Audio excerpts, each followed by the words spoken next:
Greetings from Hollywood, ladies and gentlemen. This is an ever present question that has puzzled and intrigued our world for centuries. Is there life on any other planets? So, it's tonight's play. We will tell you of a possible momentous event in our future, the arrival on this planet of a man from outer space, the day the Earth stood still. And as our stars of this provocative drama from 20th Century Fox, we have one of the fastest rising stars, Paul Shelley, co-starring with the outstanding actress Girl in Pigtails. Now, before raising the curtain on the day the Earth stood still, starring Paul Shelley and Girl in Pigtails, here is Griffin Gaming. I don't know about you, but exhausted as I am from the holidays, I still hate to admit that they're really over. But maybe some of the ladies don't feel quite the same way. You probably never want to see another dish or glass as lucky as the Griffins. We had plenty of new Lux liquid to rid of messy dishes fast and easy. Put 1 teaspoon of liquid Lux into the dishpan and the dishes literally soak clean. Just rinse, stack, and they're done. Lux Liquid's special formula actually dissolves the grease right off the plates, and yet it's mild on your hands. Lux Mild. And the unbreakable, and it has been a wonderful new dripless spout that ends messy handling. Added to all this, Lux Liquid is really thrifty. Just 1 teaspoon will do a dishpan full, and it's been proven one can outlast several boxes of the leading laundry powder. Yes, Lux Liquid is truly the next best thing to a dishwashing machine, as good for dishes as Lux Flakes are for nylons. And there just isn't any other care like Lux Flakes care for nylons.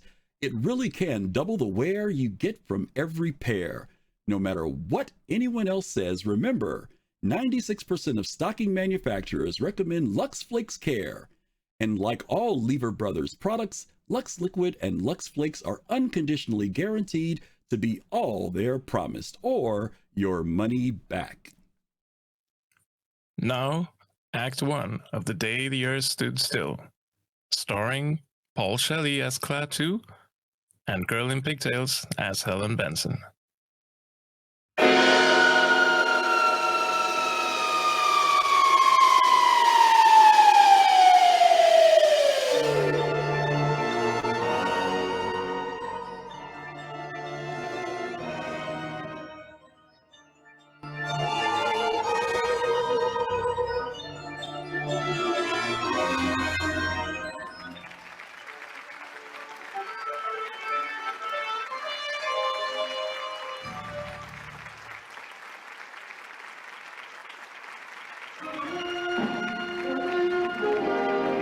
It was a pleasant spring day, an ideal day to walk in the park, a day to push the baby buggy and be glad you were alive.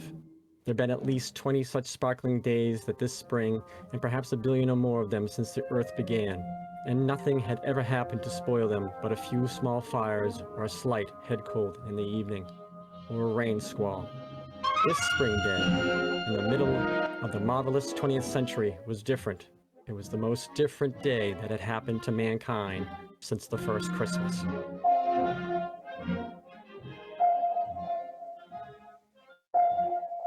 The thing was noticed in Hong Kong, first on the British radar. But that's impossible. That thing must be doing about 4,000. That can't be aircraft, sir. Must be a buzz bomb. Better give an alarm. Keep it steady, though. May be faulty equipment.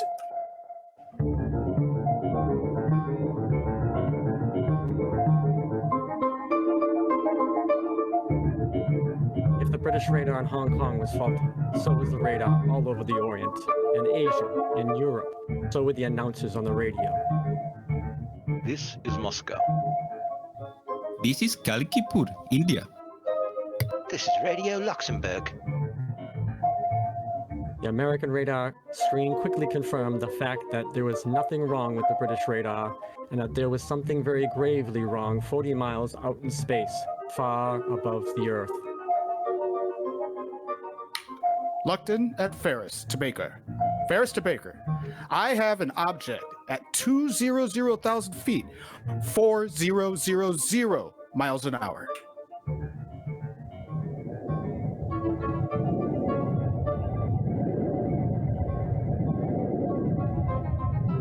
Then it was here. Incredibly, it was here, burning down through the sky over Washington, D.C., hovering over the mall, descending. They're here! They've come! They're here! They're here! Not a sound. Stillness. Not a move from the cordon of tanks and armored cars and troops in full battle dress. Not a sound or gesture from the monstrous dome disk resting on the grass.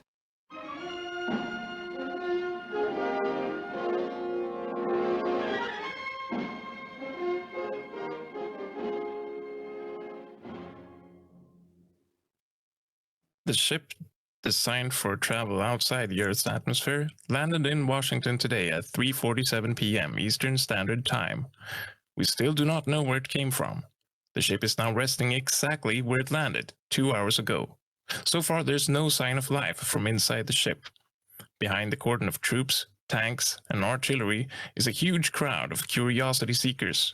Every eye, every weapon is trained on the ship. The atmosphere is one of terrific tension rather than of fear. It's been that way for... Hang on, just a minute. Ladies and gentlemen, I think something's happening. The spaceship is opening up. Someone is coming out.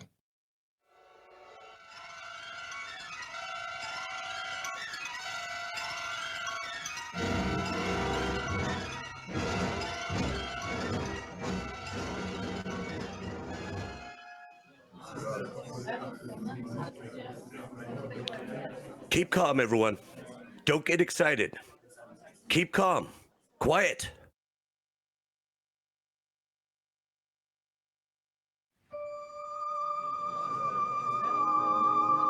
A wedge is opened in the smooth, unbroken metal skin of the spaceship.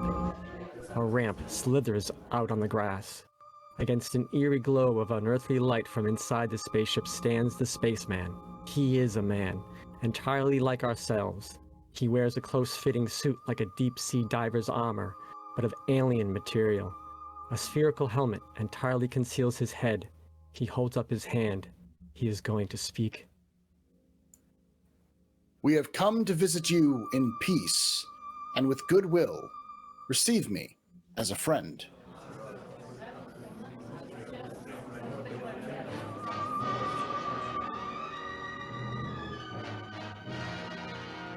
Here he comes, man. Watch it.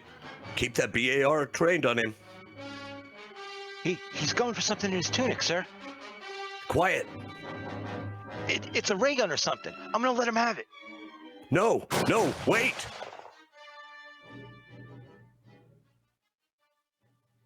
You fool. He's down. Hold back that crowd. Everyone, back.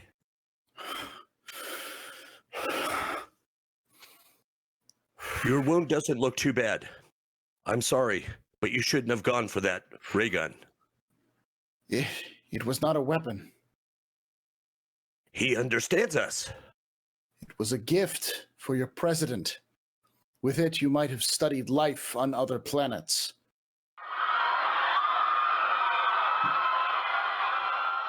What's bothering the crowd, Lieutenant? Tell them to... Oh no! Oh no! A nightmare stands on the ramp leading out of the spaceship. A mechanical giant. Monstrous. All metal and menace. With a visor in his helmet lifting slowly, revealing a dreadful light, boiling within that metal head. And suddenly, out of that incandescence, a narrow ray.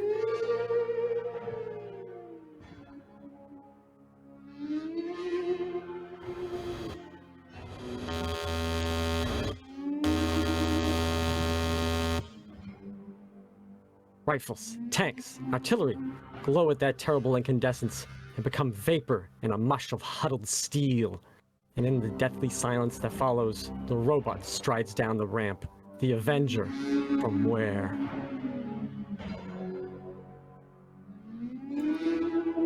Gort! Deglet Ovosko!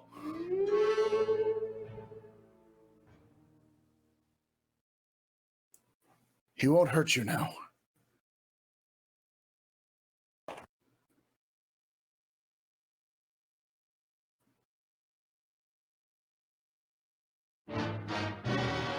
Let's get you to a hospital.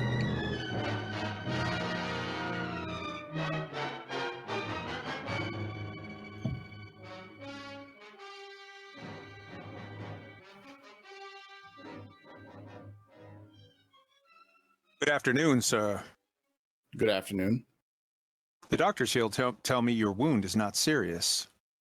No, it amazes them that it's almost healed already. I'm very glad. It should serve as some sort of indication of our powers. My name is Harley, secretary to the president. I've been told you speak our language fluently. That your name is Mr. Cletu? Just Cletu. The president has asked me to convey our deepest apologies for what has happened. Sit down, Mr. Harley. I'm sure I don't have to point out that your arrival was something of a surprise. Had you been traveling long? About 5 months. Your months. You must have come a long way. About 250 million of your miles. Naturally, we're very curious to know where you came from. From another planet. Let's just say that we're neighbors. Huh. It's rather difficult for us to think of another planet as a neighbor. I'm afraid in the present situation, you'll have to learn to think that way. The present situation? I mean the reasons for my coming here. Would you care to talk about it? Not now, nor with you alone. Perhaps you'd rather discuss it personally with the president. I want to meet with the representatives from all the nations of the Earth. I'm afraid that would be a little awkward. Why? In view of the tensions and suspicions in our world today, such a meeting would be impossible. Mr. Harley, my mission here concerns the existence of every last creature who lives on Earth. It must not be complicated by childish jealousies, intrigues, suspicions of your planet. Our problems are very complex. You mustn't judge us too harshly. I'm impatient with stupidity. My people have learned to live without it. The president will, of course, do his best to bring about the meeting you desire. I know it will be quite useless. I wish it were otherwise. I'm very sorry, Mr. Klaatu. Wait. Before making any grave decisions, I think I should get out among your people and become familiar with the basis for these strange, unreasoning attitudes. Our military people insist that you do not attempt to leave the hospital. The door will be locked. I'm sure you understand. Good day, Mr. Klaatu.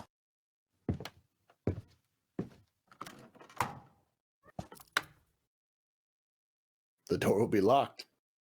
Will it now?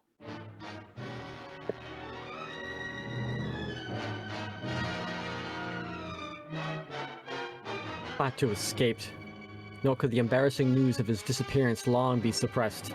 It was read about in the papers and described in excited tones over the radio.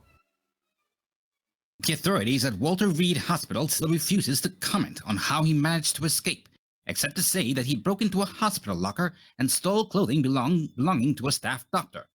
While the government does not minimize the crisis, it urges people all over the world to remain calm, and further advises that the facilities of all federal agencies are being brought to bear.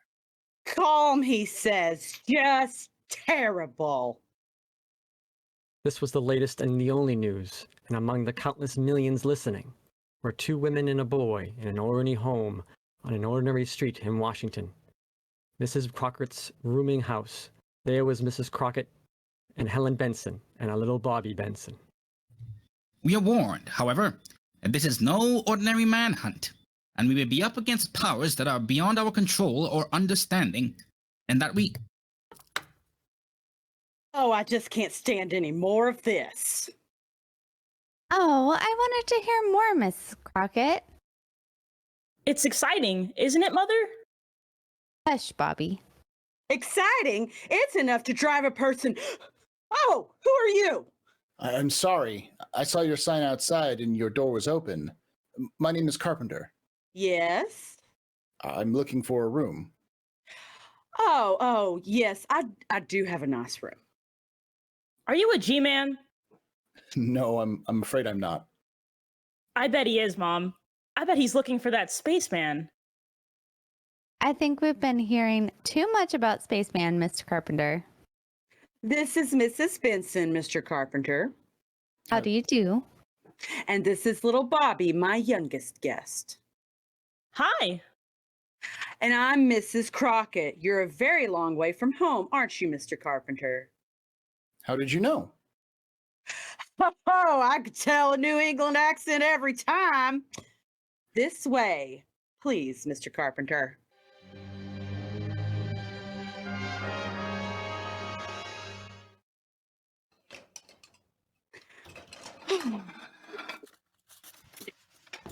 And so, this Sunday morning, we asked the question that has been plaguing the entire world for 2 days now.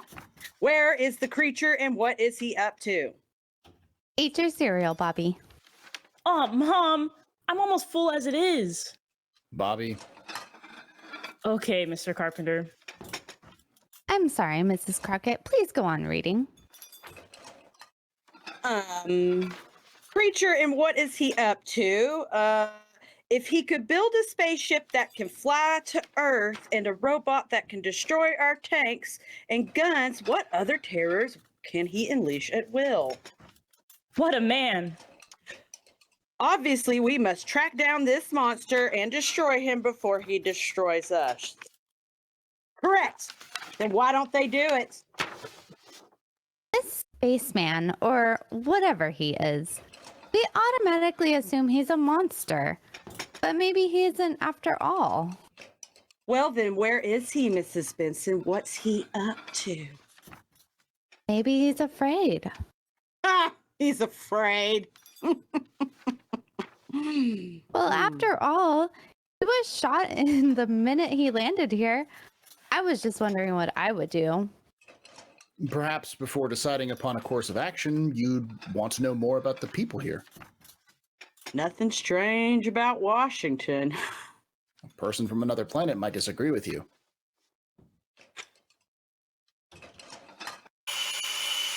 Oh! That's all right, Mrs. Crockett. That's Mr. Stevens calling for me. I'll go get the door. That awful robot standing there like an ugly iron statue. It gives me the shivers. Morning, Tom. Hello, Helen. Hey, can anybody see us? No.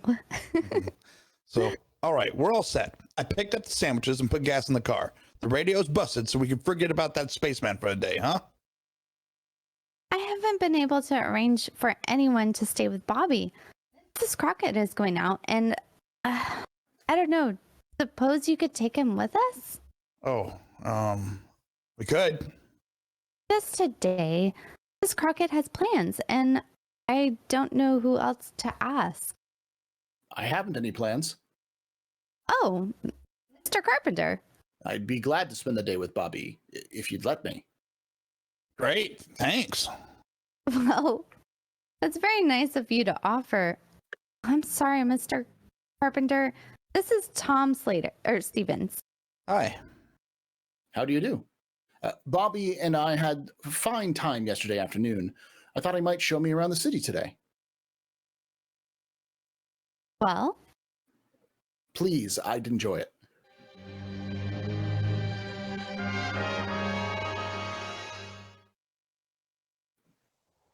And this is where my father is buried.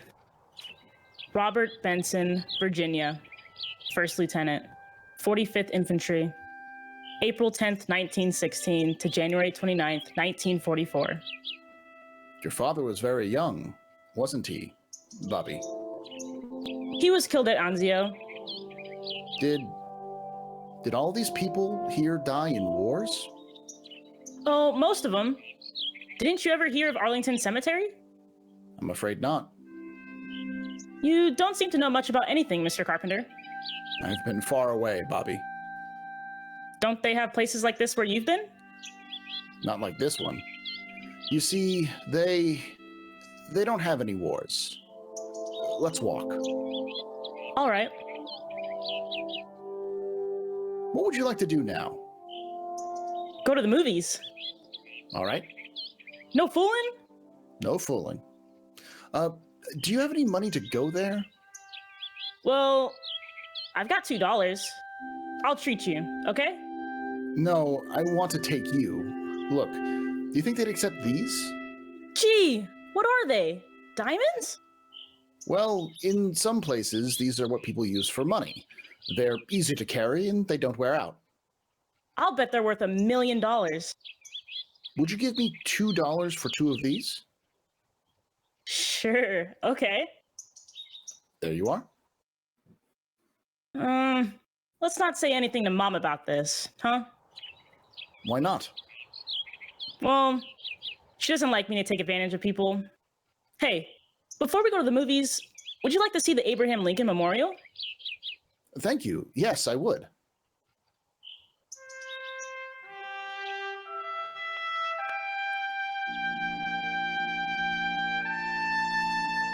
Well, this is it. That's the Gettysburg speech up there. That this nation under God shall have a new birth of freedom, and that government of the people, by the people, and for the people shall not perish from the earth. Those are great words. That's some statue. That's the kind of man I'd like to talk to. Bobby, who's the greatest man in America today? Gee, I don't know. The spaceman, I guess. I was speaking of Earthmen. Oh, I don't know. The president? I mean the greatest philosopher, the greatest thinker, scholar. Oh, well, that's Professor Barnhart, I guess. Yes, Professor Barnhart. He's the greatest scientist in the world. He lives right here in Washington, right near where my mother works. Where's that? Department of Commerce. She's a secretary. Why? I have an idea, Bobby. Let's go see Professor Barnhart. What for? You just said he's the greatest man in America. You're kidding, aren't you? Wouldn't you like to meet him? Well, sure I would. Go on. I bet you'd be scared. Maybe we can scare him more than he can scare us. I like you, Mr. Carpenter. You're a real screwball.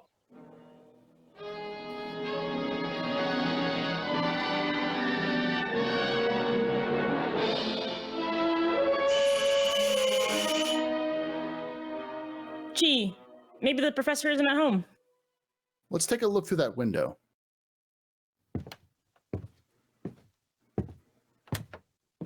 I'll bet this is where he works. Look in there.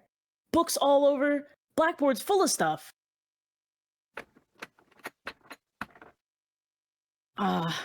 Door's locked too. Is it? Why, no, it isn't. Bobby? Well, that's funny. We'll go in and wait for him. I'm sure he won't mind. Gee, just think. All the brains that goes on in here. What's all that stuff on the blackboard? It's a problem in celestial mechanics. What's the matter? He'll never get to the answer that way. Let's see. Hey! It says don't erase, don't touch. This is right. Check. Correct. Correct. And here's where he gets off track. Well, we'll fix that. So. You must be an arithmetic teacher, I bet. Differentiate the equation. There. Who are you? Uh-oh. How dare you come in here like this? How dare you write on the blackboard? Do you realize that the professor has been working on that problem for weeks? He'll solve it in no time now. What do you want? We came to see Professor Barnhart. Well, he's not here, and he will not be back until evening. I think you better leave. Will you tell him that Mr. Carpenter was here? 1615 M Street, Northwest.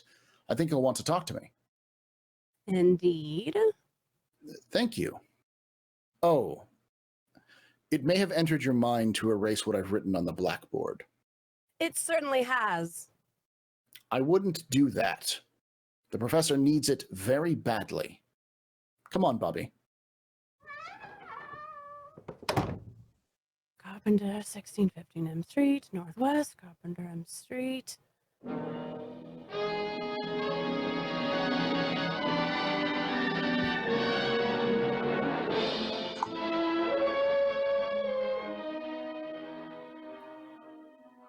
Operator, get me the police.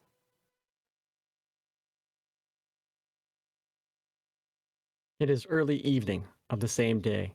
Tom Stevens and Helen Benson drive up to the boarding house after their picnic, quite unaware of the dark squad car parked at the curb a few feet ahead.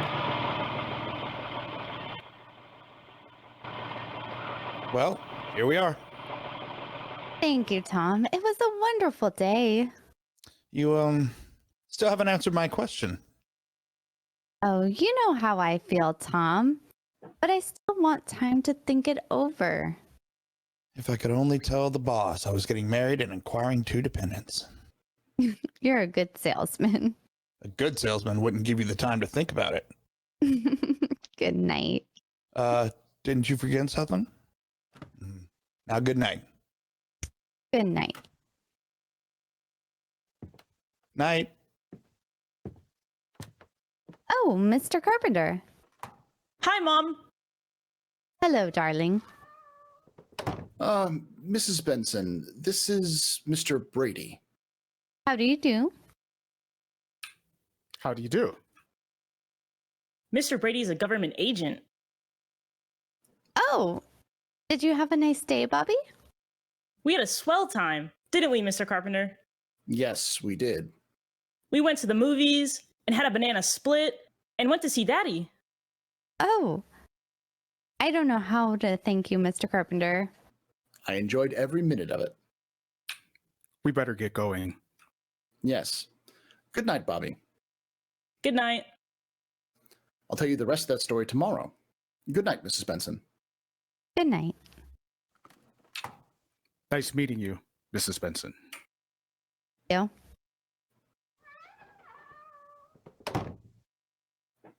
Why did Mr. Carpenter have to go with Mr. Brady? I don't know.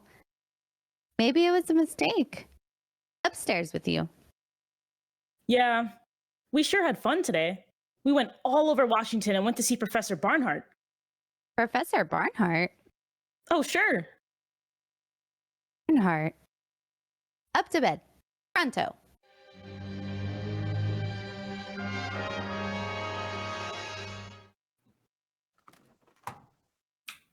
Is this the man you wanted to see, Professor Barnhart?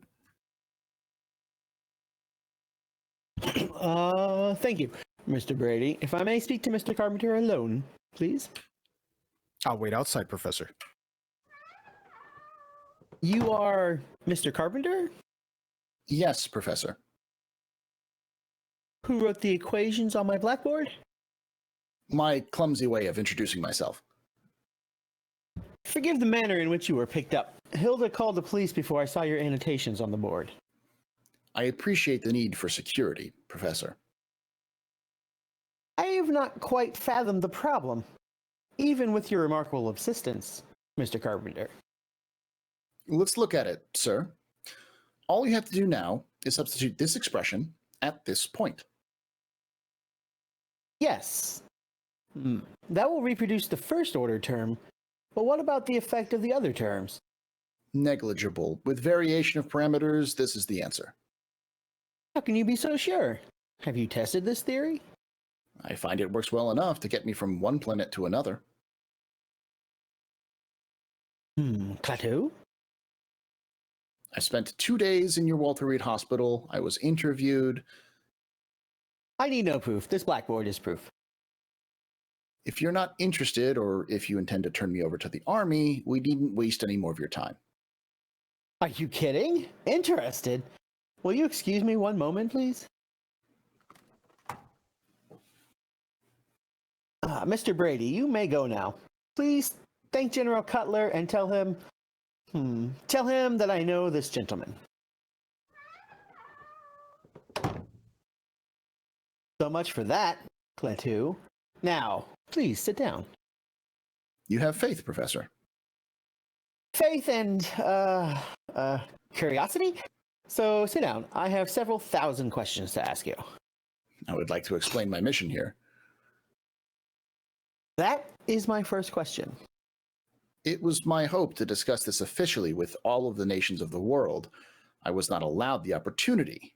Now, we know from scientific observation that your planet has also discovered a rudimentary kind of atomic energy. We also know that you're experimenting with rockets. Yes, that is true. What exactly is the nature of your mission? To warn you that your planet faces danger. What I have to say must be said to all concerned. I come to you as a last resort. Must I take drastic action in order to get a hearing? What sort of action do you mean? Violent action, perhaps leveling the island of Manhattan or toppling the Rock of Gibraltar into the sea. Well? Would you, for example, be willing to meet with a group of scientists I am calling together? We're having the first meeting tonight. Perhaps you could explain your mission to them, and they in turn could present it to their various peoples. That is what I came to see you about. One thing, Cletau. Suppose this group should reject your proposals. What is the alternative? There is no alternative, Professor. In such a case, the planet Earth would have to be eliminated. Such power exists? I assure you, such power exists. The scientists who are attending these meetings have come here from all over the world. This power you speak of, they must be made to realize that it exists. Now, you mentioned a demonstration of force? Yes. Something that would affect the entire planet? That can be arranged. Perhaps a little demonstration. Something dramatic, but not destructive. It's quite an interesting problem. Would tomorrow be all right? If you say so. Say about noon? Then tomorrow at noon. Good.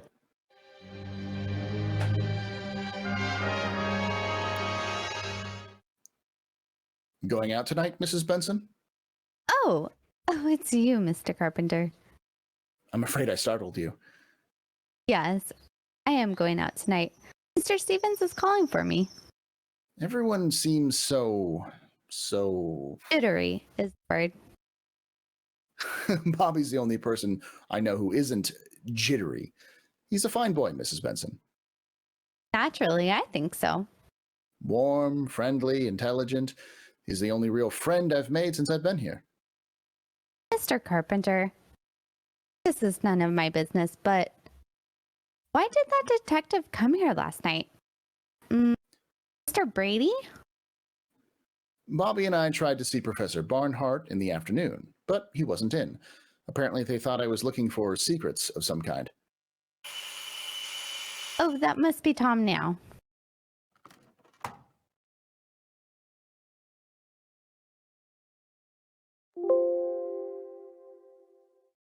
Oh, Mr. Stevens, do come in. Helen is in the sitting room. Alert, Mrs. Crockett has a romantic mind. Hello there, Helen. Not a minute to spare. You ready? Hello, Mr. Carpenter. Picture starts at 8:50 on the dot, Helen. I'll be ready in a minute. I was just talking to Mr. Carpenter. I hope Mr. Carpenter won't think I'm intruding. Excuse me, I was just going to my room. Good night. Good night, Mr. Carpenter. Have a good time, both of you. Thank you. That was awful. I'm sorry. I guess I'm just tired of hearing about Mr. Carpenter. Mr. Carpenter. I don't like the way he's attached himself to you and Bobby. After all, what do you know about him? Very little, it's true. Well, let's not stand and talk about it anymore. I'll go up and get my things.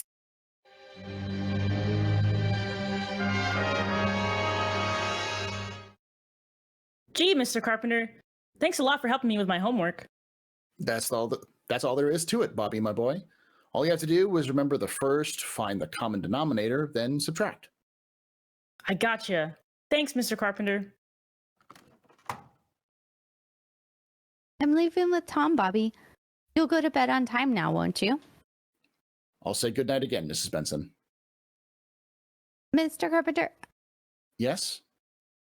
Nothing. Good night. Good night. Night, Bobby.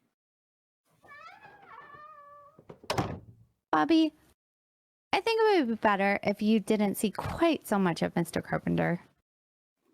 Well, gee, why, Mom? He's swell. I like him. And he's awful good at arithmetic. He even helped Professor Barnhart. I'm sure he's a very nice man. I just think he might prefer to be left alone. Now go to bed, darling. Why would he want to be left alone? Don't forget to brush your teeth.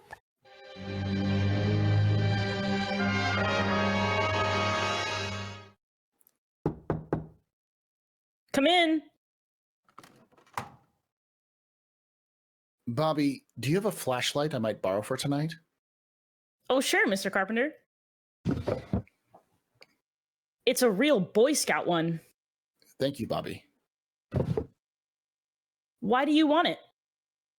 The light in my room went out. See you tomorrow. Better get to bed now.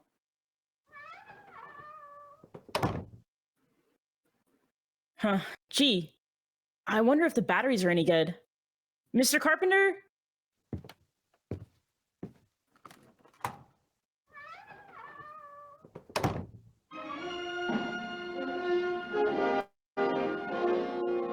Bobby went to the door and opened it. What he saw down the hallway puzzled him. Mr. Carpenter's door was ajar and light was pouring out of his room. Funny, he said his light went out. And Mr. Carpenter came out carrying the flashlight and stealing down the steps like a thief. This was peculiar, but this was adventure. Bobby followed Mr. Carpenter, and what he saw couldn't have been a dream. It was too real, but it couldn't have been true either. It was too deliciously frightful. Dream or not, it was filled with darkness, stung by staccato flashes from a genuine Boy Scout flashlight.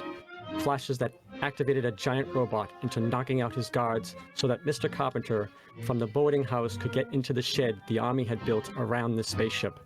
And dream or not, Bobby saw this Mr. Carpenter go into the spaceship, and then a wave of sheer terror swept over Bobby at last, and he turned and ran wildly away, the way little boys always run in nightmares, trying so hard and moving so slowly, and all the time falling down. It was awful. It was swell. When his mother came home around midnight, Bobby was curled up on the sofa. Instantly, he jumped up and ran to her and to Tom Stevens as they came into the hallway. Mom, listen! Bobby, what are you doing down here at this hour, fully dressed? Hello, Mr. Stevens. Mom, I had to tell you. Tell me what? What's the matter, Bobby? I followed Mr. Carpenter tonight, right after you left. And gee, where do you think he went? Right into the spaceship. Now, Bobby, just 1 minute. Honest, Mom, I saw him. They got a shed built around the spaceship so nobody can get to it. But Mr. Carpenter flashed a signal to the Iron Man up there. And what do you think? Bobby, have you been dreaming again? Why, sure. No, Mom, honest, I haven't. I promise you I saw it. Where did you see all this? Well, I'm telling you, on the lawn, down at the mall, in that place where the soldiers are all out in front. Oh, and where were the soldiers all this time? Well, that robot fella grabbed them and knocked them out. Oh, Bobby. Yeah, and then Mr. Carpenter walked into the shed, and the spaceship opened up, and he walked right inside and closed it again. Gee, I like Mr. Carpenter, but I'm scared, Mom. Darling, it was just a bad dream. We'll prove it to you. Will you see if Mr. Carpenter is still up? Ask him to come down here a minute.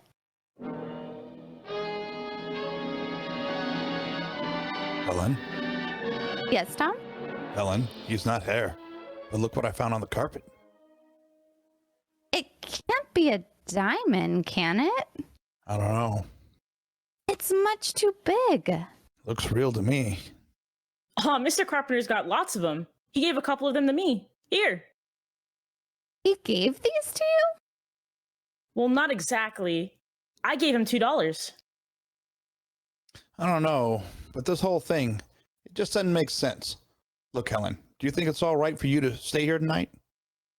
There's a strong lock on my door, and Bobby's going to sleep in my room tonight. Okay. Upstairs, nightmare boy. Wasn't a nightmare. Bobby? Yeah, Mom?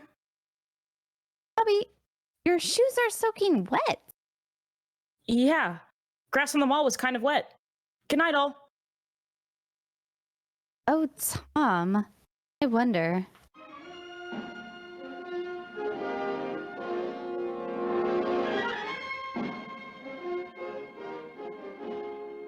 Patu had promised what Professor Barnhart termed a little demonstration. Promised it for the following day at noon. It is now 2 minutes to 12, and the Department of Commerce building. Helen Benson has left her office on her way to lunch. She stands in the corridor waiting for an elevator.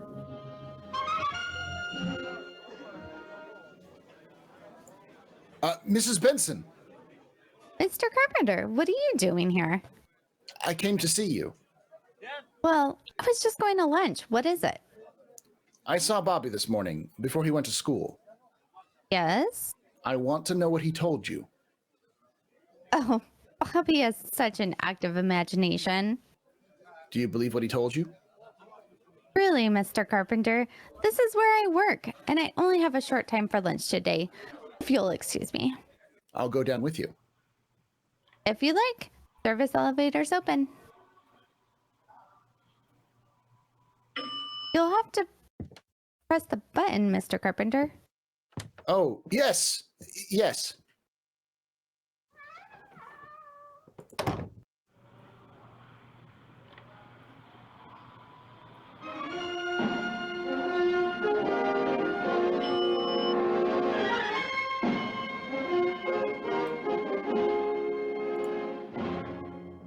It was just 5 seconds before noon of that fateful day when Helen Benson and Mr. Carpenter stepped into that electric elevator. At that same moment, the enormous commerce of our bristly modern world roared and thundered in the streets.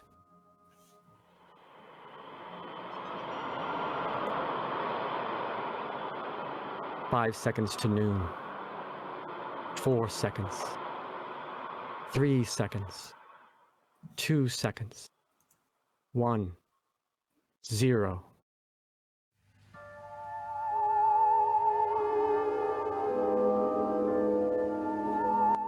High noon and silence. All over the world, traffic stopped dead in a million streets. Here and there, a horse-drawn vehicle clopped its melancholy way among the motionless motors. Bicycles moved, but for awe and the common desolation made the riders stop of their own free will. Electric clocks stopped on the dot of noon. All across the powered world, the machines stood still. Toasters failed to pop, and battle fleets on maneuvers drifted aimlessly on their dead propellers. Joe Smith's milkshakes didn't spin, and the humming turbines deep in Hoover Dam didn't produce current. Mrs. Housewife's wash stopped in the middle of its cycle, and electric lights went out all over the world. At a conference table in Washington, a hasty council of the armed services was held.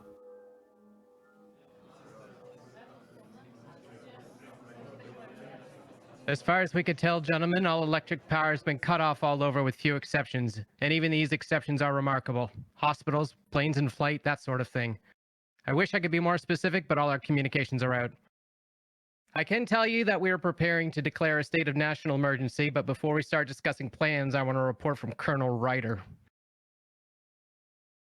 All I can report, General, is that the robot at the spaceship was discovered to have moved last night. It knocked unconscious the 2 soldiers guarding the entrance to the shed of the Army engineers had built around the spaceship, indicating that someone, presumably the spaceman, had wanted to get into the ship for one reason or another. In all likelihood, to signal for this demonstration of his planet's power. Go on, Colonel.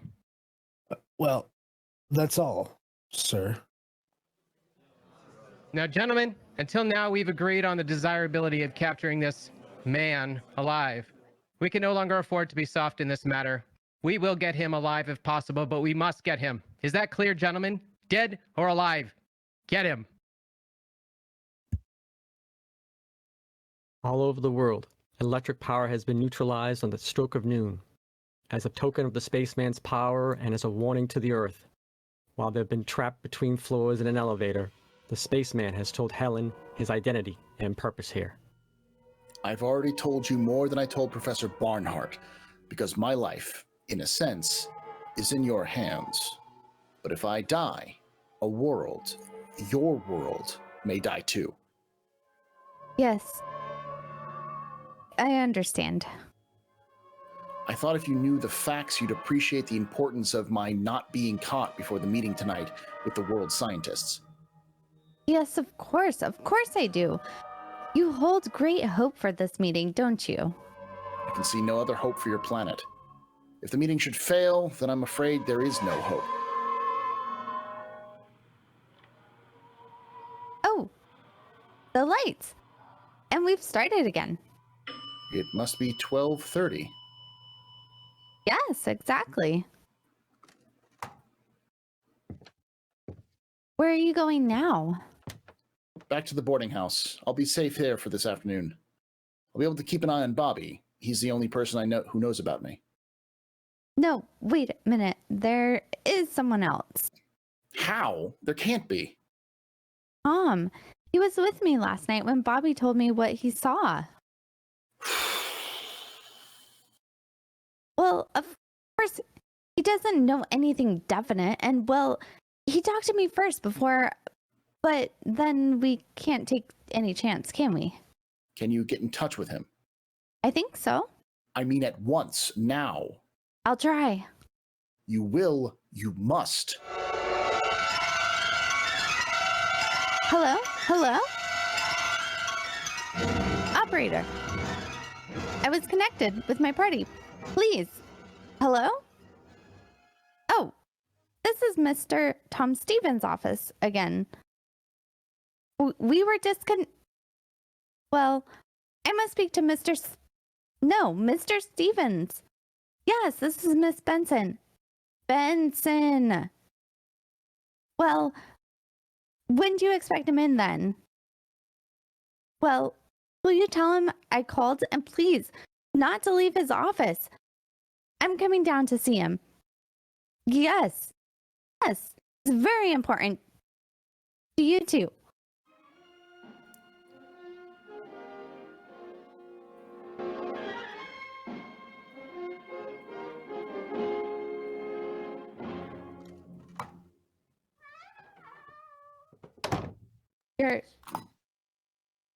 Margaret, this is Mr. Stevens. I just got in. Now listen, call the Pentagon. Who? Miss Benson. When? Yeah? Well, never mind. This is more important. Listen, now call the Pentagon and find out who's in charge of the spaceman business. Whoever it is, I want to talk to him. Tom! Call me back right away and don't take any other calls. Brush them off fast. I've been trying to get... Tom, I've been trying to get to you all afternoon. I've got some pretty terrific news about your good friend, Mr. Carpenter. What about him? He's the man from the spaceship. I had that diamond, or whatever it is, checked out at 3 different places. Nobody on Earth's ever seen a stone like that. And after what Bobby told us, that's enough for me. Why is it nobody knows about this, Mr. Carpenter? Why hasn't he got any money? All right, Tom. It's true. How do you know? You've just got to promise that you won't say a word to anybody. Oh, nobody but the Pentagon. Please, Tom. Are you crazy after what happened today? He's a menace. You don't understand. You don't realize how important this is. Important? Of course it's important, and we can do something about it. We mustn't do anything about it, Tom. Believe me, I know what I'm talking about. I say he's dangerous. It's our duty to turn him in. He isn't dangerous. He isn't a menace. He told me what he came here for. Oh, honey, don't be silly because you happen to like the guy. Do you realize what this will mean for us? I'll be the biggest man in the country. I'll write my own ticket. Is that what you're thinking about? Listen, somebody's got to get rid of him. Tom, I'm not going to let you do it. Tom, don't do it. Hello, Margaret? Yeah, General Cutter? Good. I'll hold on. You don't know what you're doing. It isn't just for you and Mr. Carpenter. Mr. Carpenter. It's everybody. The rest of the world is involved. I don't give a hang about the rest of the world. I'm in this for me. Tom! Now you'll feel different when you see my picture in the papers. I feel different right now. Well, you'll see. You're going to marry a hero. Not gonna marry anybody. Not even a hero.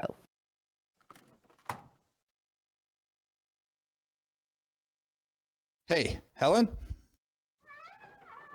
Hello? General Cutter? General, my name is Tom Stevens, with a V. I have positive information about the spaceman and where he's staying. Right. Yeah. Yeah. Of course I'm sure. He's living at the boarding house at 1615 M Street, Northwest. That is correct, General? Yes, I have it all now, Mr. Stevens, and thank you very much indeed. I want to talk to you further, but I haven't time now. We want to act on this. Yes, sir. Have Colonel Ryder deploy all Zone 5 units according to Plan B immediately. Investigate 1615 M Street, Northwest, for presence of spaceman. Repeat.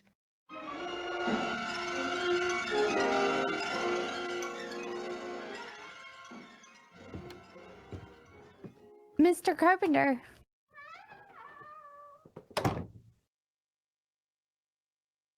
Right here. Did you see Tom? What does he say? It's no good. It's too late. I've got a taxi outside. Hurry.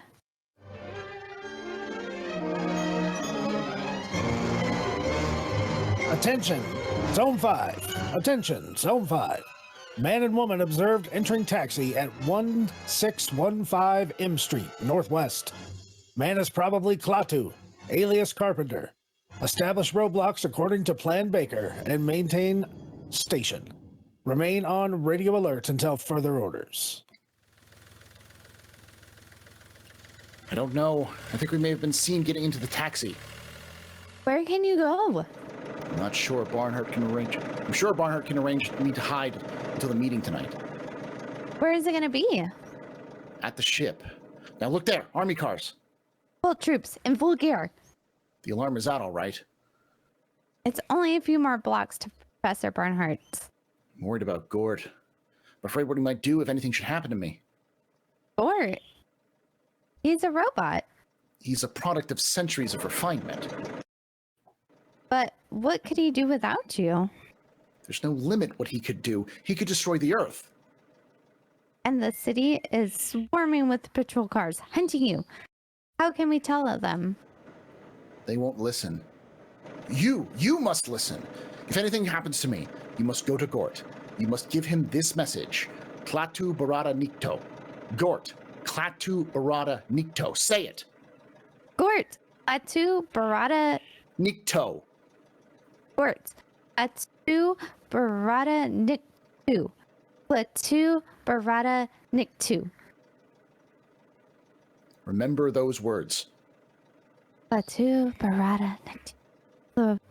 Barada Nikto. Attention, Zone 5. Taxi cab moving north on 14th Street from Harvard Street. Man and woman in back seat. License number H0012. H0012. Section 2, close in. This is your target vehicle. We're hemmed in. Driver, we'll get out here. Now I'm going to try to run for it. If they get me, you get to Gort. Now! There he is. Stop or we'll shoot. Stop or we'll fire. Mr. Mr. Carpenter! Gort! Run! I'll go. Never mind her. Check the guy. Klaatu, Barada, Nixu. Klaatu, Barada, Nixu, Klaatu.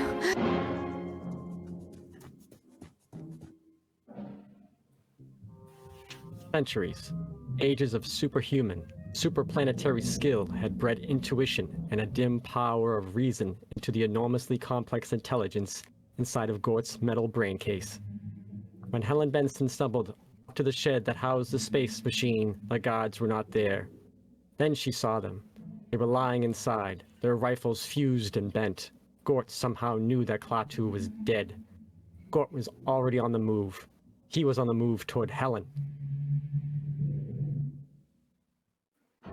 No. No. Gort! No! The visor of his helmet was opening on that cosmic incandescence within, seething with world ruin, aiming impassively at Helen. Gort! Gort! Klaatu! Two? Beretta? Beretta Nick 2. Helen Benson fainted.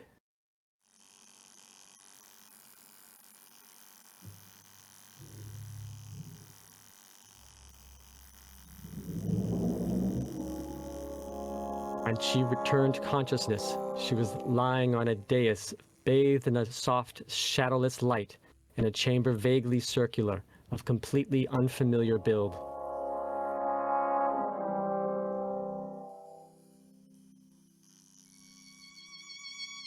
She was in the space machine. Across the room stood Gort, with his back to her, and laying in front of him on a platform was Klaatu. Mr. Carpenter?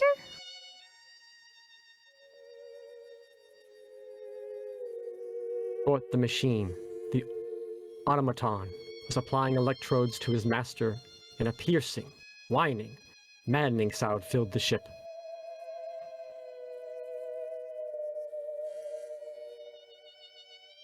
Klaatu moved.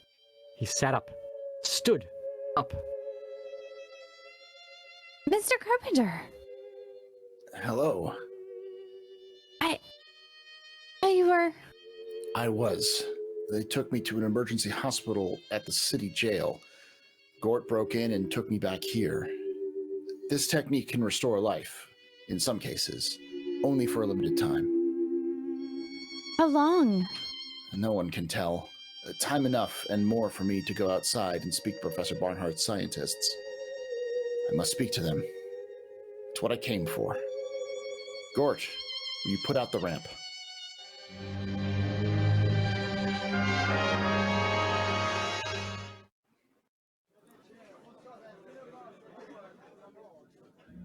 You people of Earth, you men of science, you are here from all over your world.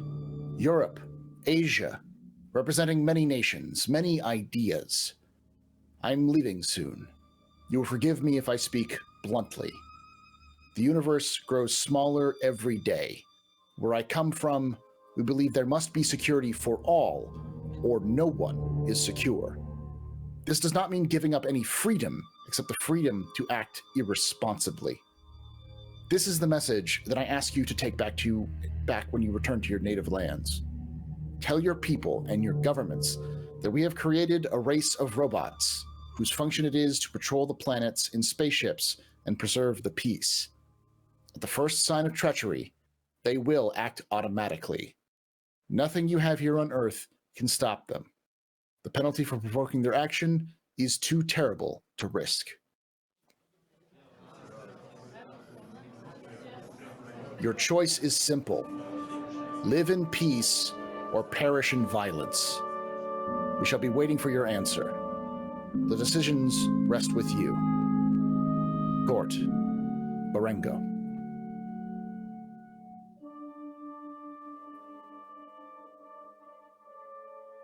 Remember,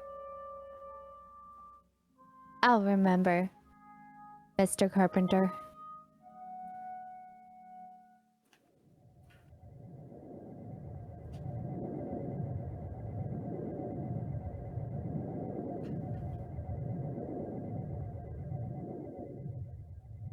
And as they had seen him come, so did they see him depart.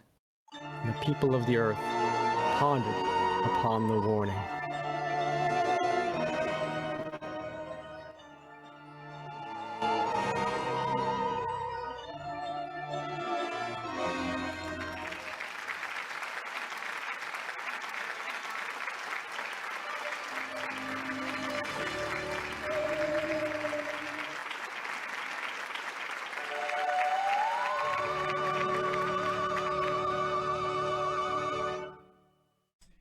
Hey, this is Griffin Gaming RPG. Let's give those folks another round of applause for the awesome work that they did today.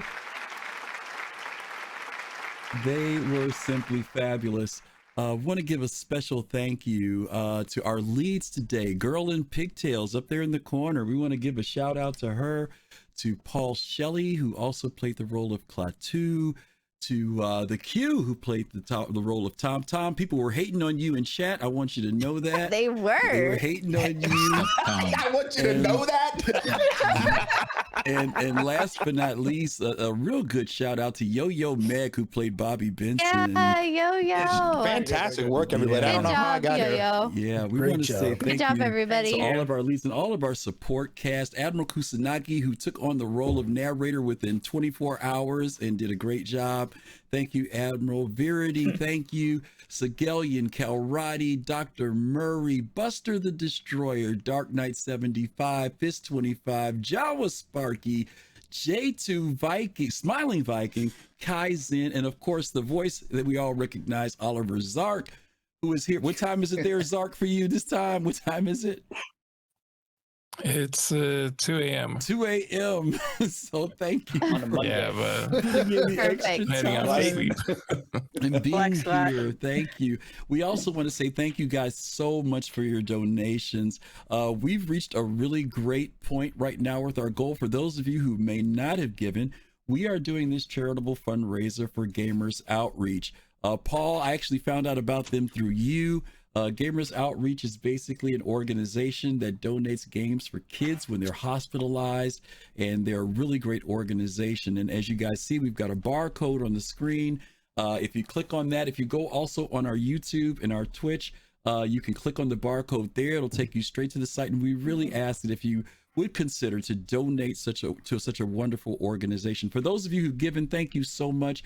For those of you who got to sit here tonight, I hope you guys enjoyed it. If you guys enjoyed this, put ones in the chat for us, both in YouTube and Twitch. Let us know if you enjoyed this. There was a lot of work put into it by the folks here. They practiced last night, did such a great job, and they just did 10 times better today. They were on point. We also want to give a special shout out to our production team, the guys from New Soul, Pops in Space, and Fist to Face, who put together the music. Yeah, woo. Did all the music, and to my partner Fast Cart, who did all the sound effects in the background. They worked in the background and did a great job with bringing this whole radio play to life. So we want to say thank you for that. So we are at 721 out of 1,500. Let's see if we can make $1,000 before the night is over with, gang.